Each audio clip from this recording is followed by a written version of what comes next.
말씀 보시겠습니다. 오늘 은혜 받으실 기록된 하나님의 말씀은 로마서 14장 22절과 23절입니다. 로마서 14장 22절과 23절입니다. 신약성서 259페이지에 있습니다. 우리 로마서 14장 22절과 23절 함께 보겠습니다. 내게 있는 믿음을 하나님 앞에서 스스로 가지고 있으라. 자기가 옳다 하는 바로 자기를 정죄하지 아니하는 자는 복이 있도다. So whatever you believe about these things, keep between yourself and God. Blessed is the man who does not condemn himself by what he approves. 의심하고 먹는 자는 정죄되었나니 이는 믿음을 따라 하지 아니하였기 때문이라. 믿음을 따라 하지 아니하는 것은 다 죄니라. But the man who has doubts is condemned if he eats, because his eating is not from faith, and everything that does not come from faith is sin. 하나님 말씀입니다. 아멘. 네, 우리 로마서 14장 22절과 23절 함께 보셨습니다. 우리 그 내용 가지고 작지 않은 일을 분별하는 지혜, 작지 않은 일을 분별하는 지혜라는 제목으로 우리 함께 나누겠습니다. 우리 지난 시간에 초대교회에서 있었던 논쟁과 갈등에 대한 이야기를 함께 나누었는데 어떤 내용이었냐면 야, 고기를 신자가 먹어도 되냐? 말아야 되냐? 뭐 이런 문제였습니다. 이 고기가 우상의 제단 위에 올라갔던 고기들이 대부분이었기 때문이죠. 야, 이날이 전날보다 훨씬 중요한 거 아니냐? 뭐 이런 거 갖고 서로 박터지게 머리싸움하고 싸웠습니다. 오늘날은 그런 이야기로 교회에서 싸우는 교회는 거의 없습니다. 우리는 믿지 않는 자의 그 장례식에 가서도 고기 반찬 잘 먹고 배부르게 잘 먹고 옵니다. 대부분 사람들 그거에 대해 신경 쓰는 사람들이 뭐 있긴 하지만 보통 거의 없습니다. 또 뭐 부활절, 성탄절 갖고 어느 게 더 중요해 이렇게 싸우는 사람들도 거의 없습니다. 논쟁하지 않습니다. 그런데 당시에는 그것이 굉장히 중요한 이슈가 됐었습니다. 서로 얼굴이 벌개지면서 서로 삿대질하고 그렇게 싸웠다는 거죠. 그것이 당시에는 믿음의 기준일 수 있었고 신앙의 중요한 문제라고 생각했기 때문에 많은 사람들이 그렇게 했던 것 같습니다. 그런데 오늘 성경은 그것들에 대해서 비판하지 말라, 비난하지 말라라고 우리에게 이야기를 합니다. 지난 시간과 이번 시간에 다루는 이 문제들 생각보다 좀 길게 나와 있는데 이 길게 다루어진 문제가 여타의 다른 성경에서의 이야기와는 좀 다르구나라는 것에 우리가 주목할 필요가 있습니다. 이 로마서라는 것이 바울 서신이거든요. 바울이 로마 교회에 쓴 편지입니다. 그래서 바울 서신이라고 부르는데 이 바울 서신들이 신약 성서에 되게 많습니다. 뭐 에베소서, 뭐 고린도 전후서, 뭐 디모데 전후서 이런 것들이 다 바울의 편지들입니다. 신약 성서에 나오는 책들 중에 거의 뭐 3분의 2 정도가 우리 바울 서신이라고 보시면 됩니다. 이 바울 서신은 주로 어떤 특별한 교회나 또 특별한 어떤 목회자에게 바울이 교훈을 담아서 쓴 편지들입니다. 그러니까 그 내용의 안쪽을 보게 되면 그 교회의 여러 가지 문제들을 지적하고 그런 것들을 바르게 이렇게 하기 위한 그런 내용으로 차이는 경우가 많죠. 초대교회를 어지럽게 하는 문제들은 많이 있었습니다. 뭐 대표적인 것이 이제 이단에 대한 문제죠. 이상한 사람이 들어와서 막 이상한 복음을 맞다라고 하고 예수 그리스도를 막 부인하고 뭐 이런 사람들이 굉장히 많았습니다. 거짓 선지자들도 들어오고 뭐 이런 것들이 초대교회의 가장 큰 문제들이었죠.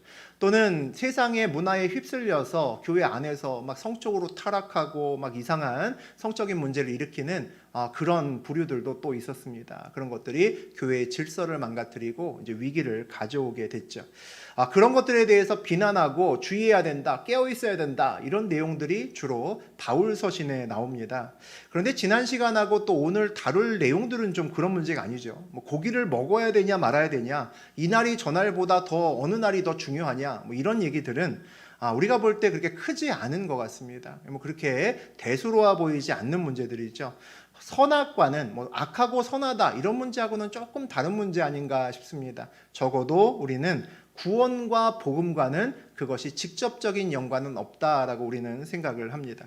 그런데 그런 문제들에 대해서 뭐 이렇게 길게 이런저런 얘기하면서 한참 동안 이야기할까라는 생각이 듭니다. 그런 관점에서 오늘의 이야기를 조금 더 여러분하고 풀어갈까 생각합니다. 우리 13절, 14절 읽어봅니다. 그런즉 우리가 다시는 서로 비판하지 말고 도리어 부딪힐 것이나 거칠 것을 형제 앞에 두지 아니하도록 주의하라. 내가 주 예수 안에서 알고 확신하노니 무엇이든지 스스로 속된 것이 없으되 다만 속되게 여기는 그 사람에게는 속되니라. 이권이 굉장히 많이 개입된 세상에 살다 보면 어떤 사람의 문제가 드러났을 때 많은 사람들이 달려들어서 그 문제를 엄청나게 뻥튀기해서 크게 만들어 놓고 이슈화시키는 모습을 많이 봅니다. 우리 정치권에서 특히 많이 그렇죠. 뭐 상대편 어떤 후보에 조그마한 문제가 있으면 엄청나게 크게 키워서 이야기를 합니다. 모두 다 이해관계 때문이겠죠. 어떤 사람을 깎아내려야 내가 살기 때문에 그런 일들을 많이 하는 것 같습니다. 그런데 뭐 정치권이나 사회뿐만 아니라 가끔은 가정이나 교회에서도 이제 그런 일들이 가끔 일어납니다. 안타깝죠. 어떤 아이들하고 얘기하다 보면 그 부모의 단점을 엄청 크게 이야기를 합니다. 그 아이의 말만 들으면 그 아이의 엄마는 계모죠. 완전 계모입니다. 뭐 그렇게 이야기하는 아이가 있습니다. 그런데 그 엄마한테 이야기를 들으면 다른 얘기를 하죠. 결국 알고 보면 그냥 작은 일일 뿐이었습니다. 엄마의 어떤 단점 하나를 엄청나게 부각시켜서 크게 얘기를 한 거죠. 또 어떤 신자는 그 교회에 다니는 어떤 사람에 대해서 단점을 부각시켜서 이슈화시켜서 이야기를 합니다. 그 사람의 말만 들으면 그 교회는 당장 문 닫아야 되는 거죠. 사회에 완전히 암적인 존재인 겁니다. 와, 어떤 그런 교회가 세상에 문을 열고 무슨 예배를 드리나, 이런 생각이 들 정도로 그렇게 이야기를 합니다. 그런데 알고 보면 어떤 성도 하나에 대한 이야기일 수도 있고 그 성도의 작은 단점 하나가 그렇게 크게 이야기를 만들어서 할 때도 많습니다. 교회에는 좋은 사람들이 전 훨씬 더 많다라고 생각합니다. 물론 문제가 있는 사람들도 교회에 있지만 예수님을 믿고 좋은 일 하고 싶어서 하나님 뜻에 따라 살고 싶어서 모인 사람들이 교회 아닙니까? 그 사람들이 한 교회를 이루는 거죠. 그러니까 좋은 사람들이 더 많을 수밖에 없습니다. 성도들 간에도 그런 뒷담화들을 합니다. 야, 언제 보니까 집사인데 성찬식 때 포도주 마시는데 야, 되게 좋아하더라. 야, 좀 애주가인 것 같아. 막 이러면서 얘기를 하는 사람들도 있고, 야, 권사인데 명품 무진장 좋아해. 막 이렇게 얘기를 합니다. 식탐은 왜 이렇게 큰지. 아직도 세상을 못 버린 것 같아. 막 이런 이야기들을 뒷담화로 합니다. 야, 장로인데 왜 저렇게 맨날 화난 얼굴이냐? 퉁퉁 불어서. 뭐 이런 얘기도 하고. 야, 전도사가 말투가 왜 이렇게 저렇게 세냐? 더 부드럽게 얘기를 해야지. 막 이런 이야기들을 가지고 소모임이나 또 성도들 일부 모였을 때 그들만의 안쪽에서 꽃을 피우면서 그렇게 얘기를 하는 경우들도 꽤 있을 겁니다. 그런데 오늘 성경에서 이제 그런 일 하지 말라라고 우리에게 이야기를 합니다. 오늘 성경이 뭐라고 말하냐면 무엇이든지 스스로 속된 것이 없으되 다만 속되게 여기는 그 사람에게는 속되니라라고 이야기를 합니다. 많은 경우에 그 자체가 악하고 선한 것 이런 것들이 아닌 경우가 많다는 거죠. 그것을 악으로 생각하는 사람에게는 그것이 악이 되어 돌아올 수 있다라고 이야기를 합니다. 어떤 가치 판단을 하지 않아도 되는 것에 내 스스로의 주관적인 판단을 넣어서 악으로 규정하고 그것을 악하게 받아들이는 경우가 훨씬 더 많다라는 겁니다. 그런 것들이 보통은 크지 않은 것들이죠. 크지 않은 것들인데 큰 일로 우리가 만드는 것들입니다. 우리 세상에서도 유명한 말로 효자와 며느리는 부모가 만든다라고 이야기를 합니다. 남의 집의 아들과 며느리가 얼마나 그 엄마 아버지한테 잘하는지 어떻게 합니까? 잘 모르죠. 대부분 잘 모릅니다. 그 집 엄마 아버지가 밖에 나와서 우리 아들과 우리 며느리 우리 딸이 되게 효녀고 착하고 너무 잘한다 그러면 남들은 다 그런 줄 압니다. 그런데 엄마 아버지가 나와서 얘는 이게 문제고 쟤는 이게 문제고 이렇게 불평불만을 하기 시작하면 야, 저 집 며느리도 못됐고 그 딸도 진짜 못됐구나. 세상 사람들은 그렇게 알 수밖에 없습니다. 늘 문제를 키우고 이슈화시키는 공동체는 좋은 공동체가 되기가 어렵다는 거죠. 그런 공동체의 특징이 하나 있습니다. 사랑이 없다는 거죠. 사랑이 부족하다는 겁니다. 어떤 공동체든지 간에 사랑으로 충만하지 않고 사랑이 빠져나가면 사랑이 기준치보다 떨어지게 되면 어떤 공동체도 좋은 공동체가 될 수 없습니다. 이 가정도 마찬가지죠. 우리 15절과 16절 읽어보겠습니다. 만일 음식으로 말미암아 내 형제가 근심하게 되면 이는 내가 사랑으로 행하지 아니함이라. 그리스도께서 대신하여 죽으신 형제를 내 음식으로 망하게 하지 말라. 그러므로 너희의 선한 것이 비방을 받지 않게 하라. 어떤 사람이 고기를 먹느냐 마느냐 하는 것이 이슈화가 돼서 어떤 사람이 상처받고 근심하면 이것은 내가 그 사람과 그동안에 사랑의 관계를 맺지 않았구나라는 것을 나 스스로 증명하는 것과 같습니다. 그렇죠. 내가 사랑의 관계를 맺었다면 그 사람을 실족하게 하지는 않을 겁니다. 내 형제를 내 음식으로 고작 먹는 문제로 망하게 하면 되겠느냐라고 오늘 성경이 옛날 초대교회에게 또 우리에게 또 그렇게 질문을 합니다. 초대교회 때 음식에 대한 자유로운 믿음이 있었습니다. 야, 우상에 올려진 그 음식 난 먹어도 아무렇지도 않아. 나는 내 믿음에 절대 문제 없어. 라고 하는 것은 선한 거였습니다. 그런데 이 선한 것이 다른 사람을 실족하게 만들면 하나님께서 오늘 그것을 비방하시겠다라고 말씀하십니다. 작은 일로 큰 일을 만들어서 어떤 사람을 실족해 만들었기 때문이죠.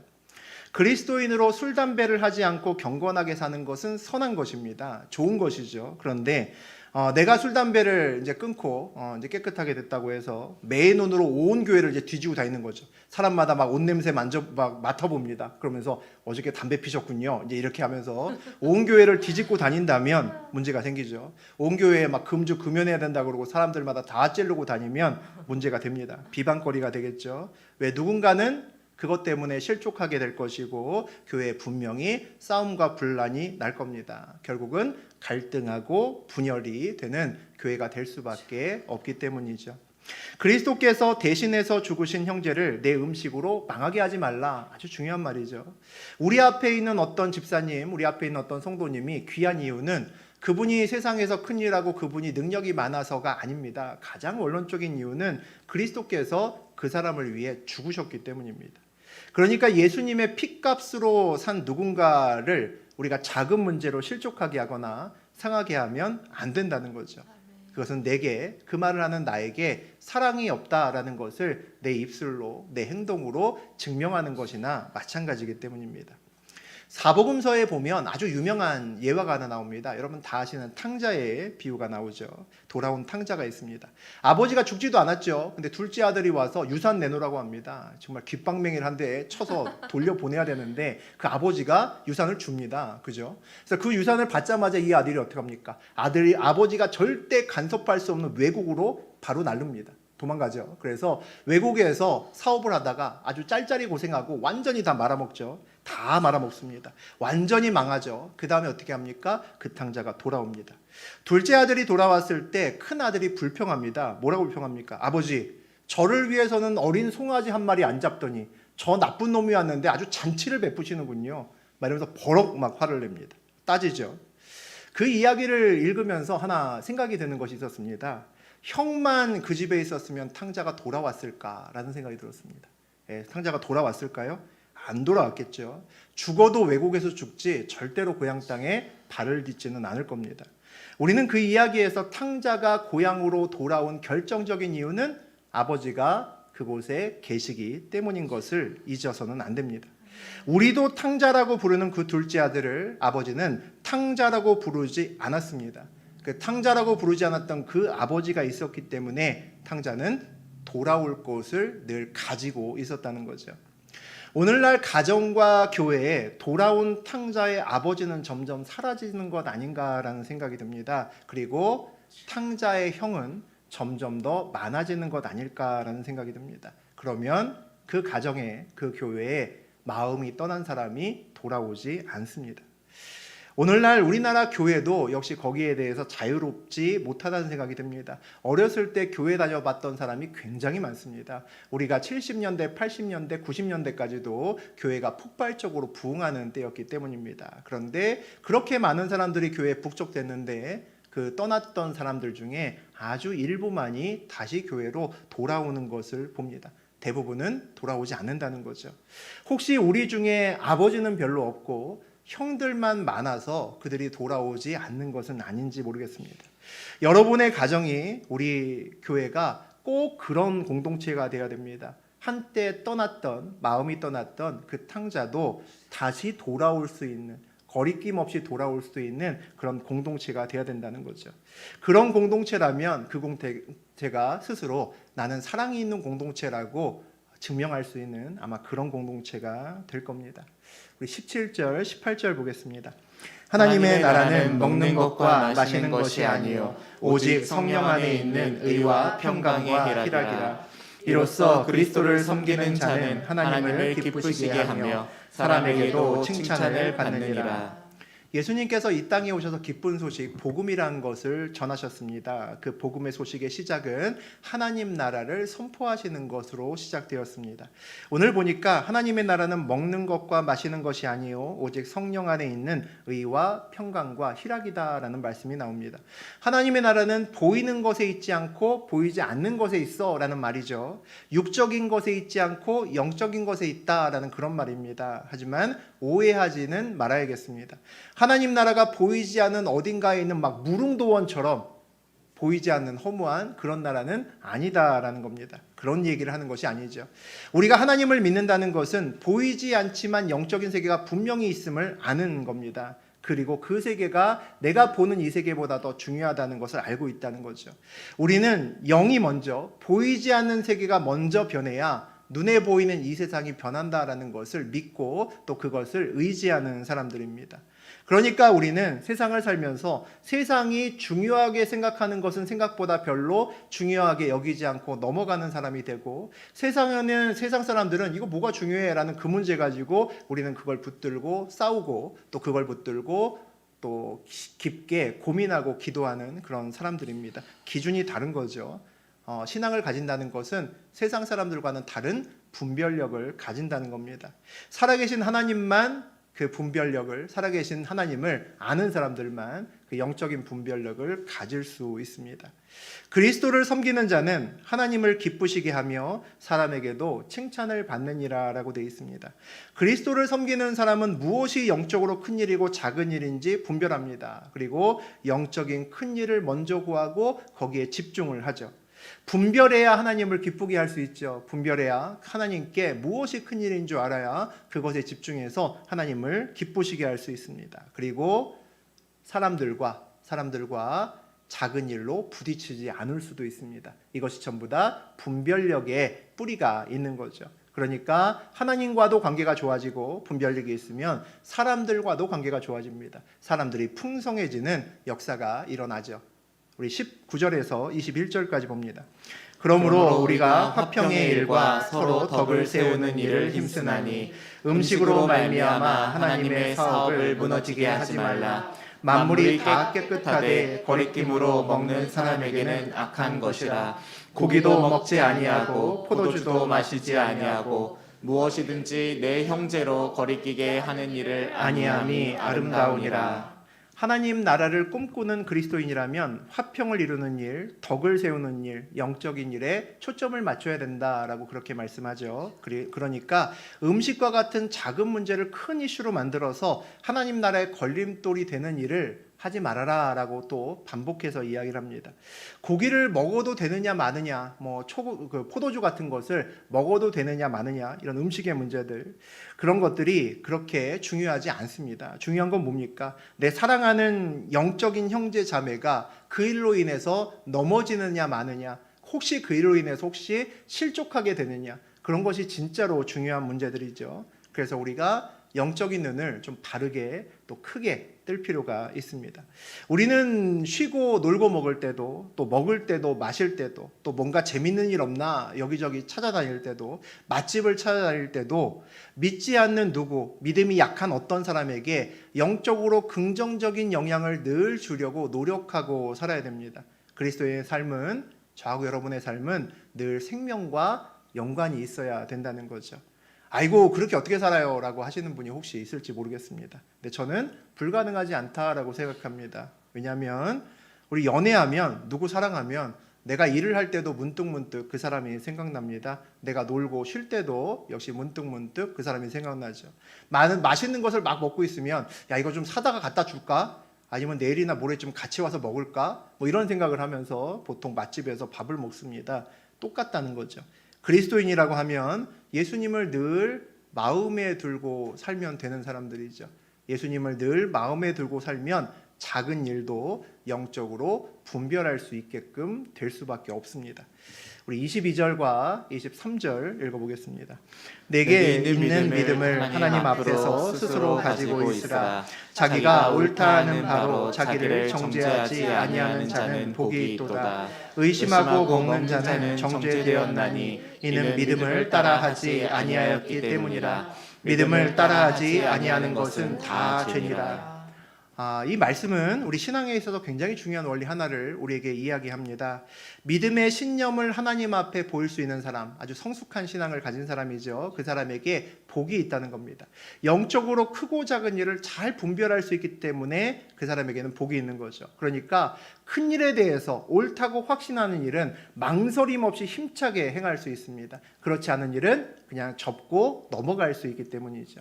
그런데 믿음이 약해서 분별하지 못하는 사람은 마음에 걸림이 있는 큰 일인데도 불구하고 작은 일인 줄 압니다. 그래서 그냥 그 일을 한다는 거죠. 그래서 그 일이 그에게 죄가 될 수 있습니다. 무슨 얘기입니까? 우리의 삶의 자유가 믿음의 분량에 영향을 받는다는 겁니다. 저하고 여러분의 삶의 자유가, 자유도의 자체가 얼마나 큰지가 여러분과 저의 믿음의 크기에 따라서 크게 영향을 받을 수 있다는 거죠.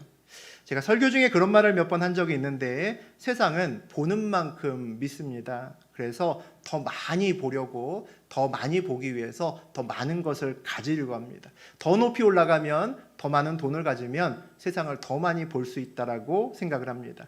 그것을 그렇게 이룩해야 내가 더 평안한 생활을 할 수 있다라고 생각하기 때문에 정신없이 무엇인가를 더 가지려고 애를 씁니다. 그래서 세상에 사는 사람들은 평생 더 평안하게 살려고 평생을 어떻게 삽니까? 미래 걱정하고 불안하고 두려움 안에 삽니다. 가만 보면 저도 옛날에 그렇게 살았지만 참 아이러니한 일이죠. 더 평안하게 살기 위해서 매일매일을 평안하지 않게 불안하게 살아갑니다. 그러면 그리스도인은 어떻게 살아갑니까? 그리스도인은 믿는 만큼 보면서 살아갑니다. 참 큰 차이죠. 세상은 보는 만큼 믿는데 우리는 믿는 만큼 봅니다. 믿음이 큰 사람은 그러니까 더 멀리 많이 봅니다. 그래서 우리가 큰 믿음을 가지기 위해서 애쓰는 겁니다. 믿음의 눈으로 보면 세상의 눈으로 보는 크고 작은 문제들이 다르게 보입니다. 세상의 눈으로 보면 커 보이지만 그렇지 않은 것들을 그 안에서 구별해낼 수 있습니다.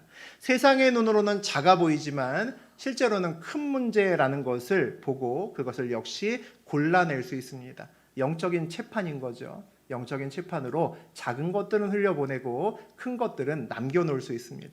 그러니까 살아가면서 이런 영적인 분별력을 갖고 있는 것은 너무너무 중요합니다. 이것이 있어야 저하고 여러분의 인생길이 평안할 수 있습니다. 세상 말로 애들은 싸우면서 큰다라는 속담이 있습니다. 그래서 우리는 때로 싸움에 둔감합니다. 내 앞에 있는 싸움이 아니면, 또 큰 싸움이 아니면 그냥 쉽게 덮어버리려고 합니다. 다 그러고 있는 거지 맨날 좋을 수 있어 라는 생각을 합니다. 그런데 세상을 살면서 잘 관찰해 보면 작고 대수롭지 않게 그냥 넘긴 일이 엄청나게 큰 일이 되는 경우가 꽤 많습니다. 작은 잎사귀에서 시작된 문제가 가끔은 뿌리까지 흔들 수 있을 정도로 굉장히 큰 문제가 되는 것을 우리는 가끔 봅니다. 이 작은 일이 큰 일이 되는 데에 뭐가 있는 것 같습니다. 그 사이에 뭔가 있다라는 거죠. 저는 그것을 싸움이라고 생각합니다. 작은 일이 큰 일이 되는 것에 반드시 있는 것이 싸움입니다. 그래서 모든 작은 일에 우리가 다 집중할 수 없죠. 그런데 작은 일 중에서 다툼이 일어나고 싸움이 일어났다면 그것이 작은 일이지만 우리가 집중해야 되는 일이 될 수 있습니다. 가정이든 교회든 사업장이든 저는 다 똑같다라고 생각합니다. 저하고 여러분의 인생에 있어서 가장 큰 알람이죠. 알람이 따르릉 울리면 깜짝 놀라죠. 그 알람의 신호 중에 하나가 싸움과 다툼입니다.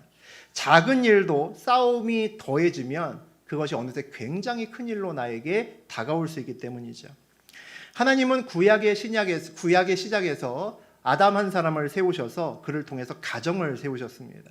신약의 시작에서 하나님은 예수님을 시작으로 해서 교회를 세우셨습니다.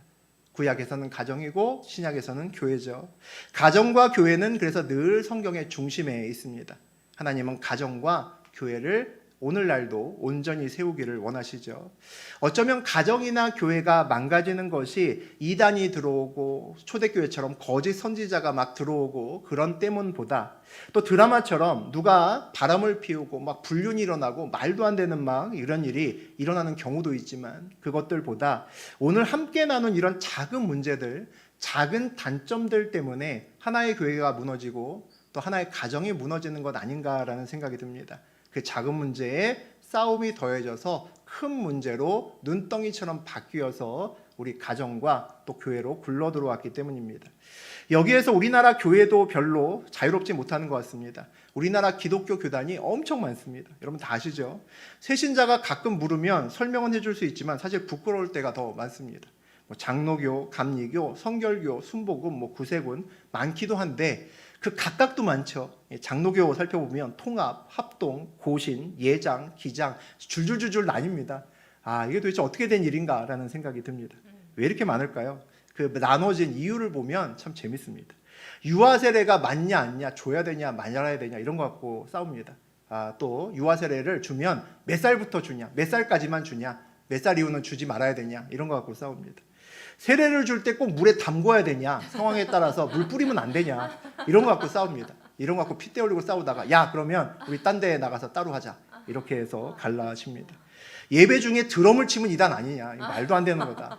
그런 일 갖고 싸워서 갈라져서 또 새로운 교단이 된 교단들도 있습니다. 이런 문제로 갈라지고 저런 문제로 갈라지고 또 갈라지고 갈라지다 보니까 지금은 사실은 제가 얘기한 것은 큰 것만 얘기한 거고 셀 수 없이 많은 교단으로 꽉 차 있습니다. 부끄러운 일이죠.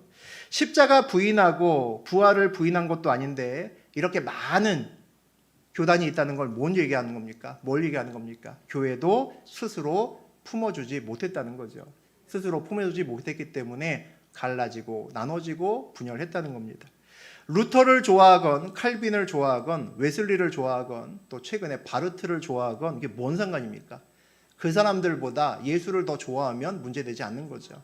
예수보다 바르트를 좋아하고 칼빈을 좋아하면 그건 문제가 되겠지만 그 사람들보다 예수를 더 좋아하면 누구를 좋아하든 아무 문제 없는 겁니다. 작은 싸움이 어떤 결과를 만들어냈는지 사실은 교회가 보여주고 있습니다. 이 나라의 교회가 부끄러워해야 되는 거죠. 정말 많은 교단이 있습니다. 나눠지고 더 분열하고 여전히 또 지금 어딘가에서는 또 패를 이루어서 나가서 새로운 교단을 만드는 사람들이 있을 겁니다. 무수한 싸움들이 있었다는 거죠. 저도 이제 나이를 먹어가면서 자꾸 바른 말을 하고 싶어 하는 것 같습니다. 더 많이 살았기 때문에 점점 더 많이 안다라고 생각하는 것 같습니다.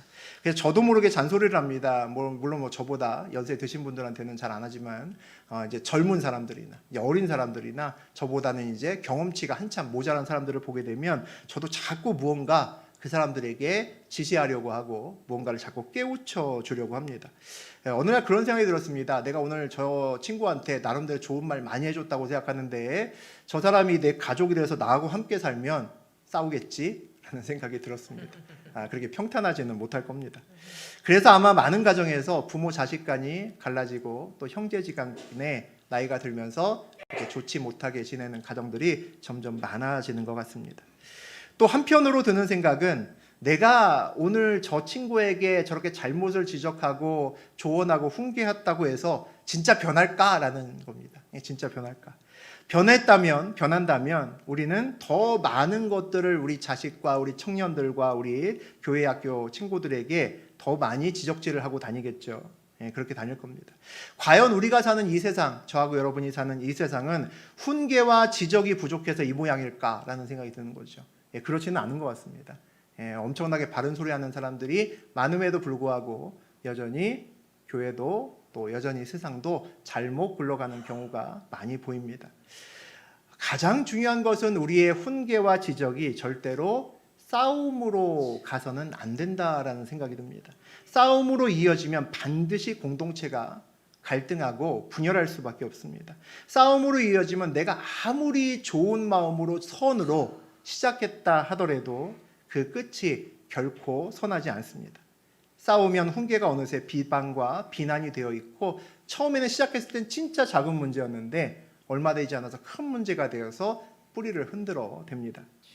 올해 우리 교회의 표어가 좋은 교회가 됩시다 합니다. 올해 우리의 교회의 표어를 어떻게 달성할까 이제 이런 고민이 되죠. 그러고 나서 이제 교회를 이제 살펴보고 우리 신자들의 명단을 하나하나 이렇게 살펴보다 보니 걸림돌이 이제 많이 보이는 거죠. 야, 저 성도는 좀 이렇게 바뀌어야 되는데, 야, 이 성도는 이게 부족하고, 야, 그 성도는 왜 그렇게 설교해도 안 바뀌냐? 이런 생각이 들 수 있다는 거죠. 그러다 보면 제 스스로 혼자서 또 화를 내게 될 수도 있는 것 같습니다. 그런데 한 교회의 리더인 제가 이런 생각을 하면서 여기저기 가면서 삶에 간섭하고 지적하고 다니면 좋은 교회가 만들어질까 싶습니다. 안 만들어지겠죠. 가정도 마찬가지입니다. 내 남편이 이렇게 바뀌어야 되고 내 아내는 진짜 이게 문제고 내 아들은 이게 부족하고 내 딸은 왜 저렇게 안 바뀔까 속을 썩일까 막 이러고 있으면 좋은 가정이 만들어지지 않을 겁니다. 좋은 가정과 교회를 만들려면 내가 진짜 믿음의 사람이라면 나도 이렇게 바꾸신 하나님이 저 사람도 바꾸실 것이다 라는 것을 믿어야 가능하겠죠. 그리고 작은 일 중에 작지 않은 일이 있음을 알고 그것을 분별해낼 수 있는 영적인 지혜가 반드시 필요합니다. 그래서 훈계할 일과 넘어갈 일을 분별해야 된다는 거죠. 그렇지 않으면 공동체는 작아 보이지만 작지 않은 일에 흔들릴 수밖에 없습니다. 우리 교회에 청년들이 좀 많은 편입니다. 우리 청년들이 많기 때문에 아마 조만간에 이제 가정을 이룰 청년들이 좀 많이 생길 겁니다. 또 이미 가정을 이루고 계신 물론 장년들도 많이 계시죠. 우리 모두가 이런 분별력을 가질 때 가정이 온전할 수 있습니다. 그리고 누구 하나가 이 분별력을 잃어버리고 모든 문제를 화를 내서 결국 싸움으로 연결시키면 떠나갔던 사람이 돌아오지 못하는 가정이 됩니다. 누군가는 마음에 안 맞아서 때로는 속이 상해서 떠날 수 있죠. 공동체는 다 그렇습니다. 가정도 그렇고 교회도 그렇고 그럴 수 있죠. 그런데 그 사람이 다시 돌아올 수 있는 공동체가 되어야 됩니다. 이 교회도 또 여러분 가정도 꼭 그런 가정과 공동체를 만들어내시기를 주의 이름으로 축복합니다. 아멘.